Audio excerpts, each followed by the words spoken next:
Welcome back to Horror Recaps 101. Please like and subscribe.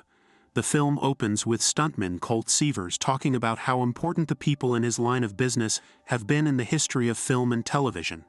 Colt takes a lot of hits as a stuntman, but he finds it worth it because he is in love with camera operator Jody Moreno, who aspires to become a director. In his latest project, Colt is doing stunts for major Hollywood actor Tom Ryder. Colt gears himself up to a harness to film a scene where he takes a big fall. But something goes wrong, and Colt hits the ground and severely injures his back. He walks always from the business, and from Jody. 18 months later, Colt works as a valet driver, and has not spoken to Jody since the incident. He is spotted by a former co-worker who refers to him as the fall guy after what happened. So Colt brings his car back aggressively and by doing donuts in front of him. Later, Colt is contacted by Gail Meyer, Hannah Waddingham, a producer that frequently works with Ryder. She offers Colt a chance to be Ryder's stunt double on a new sci-fi epic, Metal Storm. But Colt refuses until Gail informs him that Jody is directing the film. Colt arrives on set and reunites with his friend, stunt coordinator Dan Tucker, who informs Colt that his first major stunt back is a cannon roll, which dismays Colt because he fears he will screw that up in front of Jody. The crew goes ahead with the cannon roll stunt, with Colt's car tumbling across a beach before he sticks his thumb out to let the crew know he is fine, a stuntman habit as he claims. When Jody sees Colt as the stuntman, she is none too pleased to see him after such a long time away, which contradicts Gail's previous claim to Colt that Jody specifically asked for him. For his next stunt, he is set on fire and blown against a wall. Colt and Jody then try to dissect the scene while unsightly discussing their relationship in front of the crew, with most people appearing to be on Jody's side. Gail visits Colt in his trailer to let him know that Ryder has gone missing after he has gotten into bed with some shady people, and she is tasking Colt with finding him to save Jody's film production within the next 48 hours. Colt then goes to his car and reminisces about his time with Jody while listening to Taylor Swift and crying before Jody shows up, and he has to play it cool. She gets in the car with him and talks about how important the film is for her, and he promises not to derail the production for her. Colt goes to Ryder's apartment to try and find him but gets attacked by Iggy Starr, Ryder's girlfriend, and the main actress of Metal Storm. After a bit of crashing around the place, Colt finds that Iggy is using a prop sword, and he then tries to explain that he is looking for Ryder for the film's sake. Iggy tells him to go to a nightclub that Ryder goes to and to look for his drug dealer. Colt gets into the club by dressing flashy and meets the drug dealer, Dune Matus. When Colt asks for Ryder, Dune instead gives Colt a drug drink and tries to have his guys deal with him. Colt starts tripping but manages to beat up 3 goons before chasing Dune outside as he tries to catch a cab. Colt jumps in front of the cab and stops Dune from getting away. He tells Colt that he was paid to drug him and directs him to a hotel to find someone named Kevin and to ask for a fruit platter. Colt also hallucinates seeing a unicorn. At the hotel, Colt runs into Jody, who vents to him that the studio is meddling with her film's love story.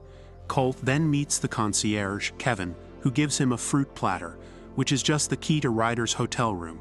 After a few unsuccessful tries with the door key, Colt breaks into the room by knocking the door down.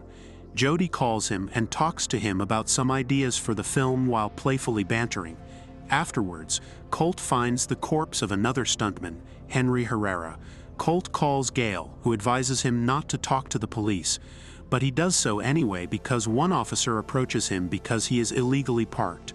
When Colt mentions the body in the tub of ice, they return to Ryder's room to find the tub completely empty. And Colt still gets a ticket. On the next day of shooting, Dan complains that Jody was inspired by whatever she discussed with Colt since she has bigger and more complicated ideas for the shoot. Colt stands in for Ryder so that they can use deep fake technology and add Ryder's face to the final product. Jody later invites Colt out for karaoke, which he accepts. On his way to karaoke, Colt runs into Alma Martin, Tom's assistant, along with a trained dog named Jean-Claude that he has worked with. When he asks Alma about Ryder, she says that she last saw him and Henry at a crazy party before Gail called her away from it. Alma got her hands on Ryder's phone since his head of security, Dressler, was hounding her over it. She knows there is something criminal on there, and is willing to turn it in, but she tells Colt she wants producer credit on Metal Storm. He says he will see what he can do right before they both get teased by Dressler, and he abducts Alma in his truck. Colt gets Jean-Claude and steals a truck to chase after them, all while Jody is at the karaoke bar waiting for him and disappointed that he is not there, while Colt fights the goons after he and the dog make it onto their van. Jean-Claude bites the goons in the balls before going up front to help Alma get rid of the driver goon. They manage to stop the car, and Colt crashes through the windshield, but he is okay. He then runs with the dog to the karaoke bar, only to find Dan there, and he says that Jody is long gone. Colt and Dan give Ryder's phone to fellow crew member Venti to hack into, but she needs his password. The guys go to Ryder's apartment and go through his wide array of post-it note reminders until they manage to find the password written in plain sight. After Venti unlocks the phone, Colt and Dan find a video of Ryder, Iggy, and some of his buddies with Henry, who makes a crack about Ryder not doing his own stunts. Ryder is seen trying to do a stunt, only to accidentally knock Henry over and kill him. Moments later, Venti calls Dan to inform the guys that the news is reporting on Henry's death and naming Colt as the prime suspect. Soon, Dressler and his goons show up and open fire on Colt and Dan, who quickly take action. Dressler ends up shooting and destroying Ryder's phone out of Colt's hands. They fight off some goons as Colt makes it outside and jumps onto Ryder's boat, crashing through the roof. He then finds himself face to face with Ryder before getting knocked out cold. Colt wakes up to find himself tied up, with Ryder demanding his phone back. He admits to killing Henry and setting up Colt to be the fall guy for the crime, as well as informing him that the entire cover-up was Gail's idea after he went crying to her. Ryder also admits that he set up Colt's accident because he felt Colt was stealing his thunder. This happens just as Gail goes to meet with Jody to tell him that Colt is the suspect in Henry's murder. After Colt admits that Dressler destroyed the phone, Ryder has his goons douse Colt with kerosene to light him on fire, but he gets some in his mouth and spits it at Dressler when he tries to light him up. Colt hops on a boat and tries to get away while steering backwards. He tries to contact Jody, but Gail intentionally gets her phone wet before Jody can answer his call. Colt eventually manages to reach Jody and tries to explain himself, but the villains chase after him and cause his boat to crash and explode, though he manages to jump to safety. Colt is presumed dead, and it is billed a suicide, while the villains use the deep fake tech to use Colt's face on Ryder's body in the video showing Ryder killing Henry. Colt reaches Dan and gets help sneaking back onto set in disguise as an alien from the movie. Jody beats him up due to the confusion until he reveals himself. Before Colt can explain himself, Jody embraces him with a kiss, but the moment is ruined with Gail outside. Jody hides Colt and hears Gail talk about Colt's supposed death, as well as trying to do Jody's big car jump stunt for the film in VFX, and focusing on Ryder's epic final monologue. After Gail leaves, Colt and Jody organize a plan to get Ryder to confess to the murder by getting him to make him do the car jump himself, since he will be wearing a mic, and he usually forgets he is being recorded. The crew gets ready for the big scene and shoots Ryder's monologue. Jody gets Ryder into the car by saying she needs a close-up of him. Colt reveals himself and begins to drive the car away, prompting Dressler and his goons to go after him.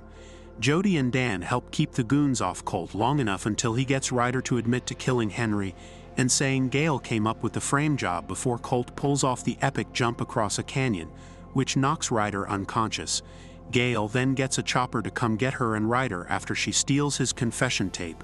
With help from Jody, Colt is thrown toward the helicopter and fights both Gail and Ryder until he gets the tape back and jumps down onto a crash mat set up by the crew at the right time. Colt and Jody celebrate their victory with a kiss. Metal Storm eventually hits theaters with Jason Momoa replacing Ryder as the lead actor. The film becomes a major hit, and Alma gets her producer credit. Colt says that while the heroes in the film got their happy ending, he and Jody got theirs as well. The credits show off the stunts shown in the film. At the end, we see the police coming to arrest Ryder and Gail after their chopper crashes. They are met by the lead cops, Lee Majors and Heather Thomas, the stars of the original Fall Guy TV show. But Ryder runs off onto the set to try and call for help. This activates the pyrotechnics and blows Ryder up, leading Alma to call for Momoa's agent. Please leave a comment,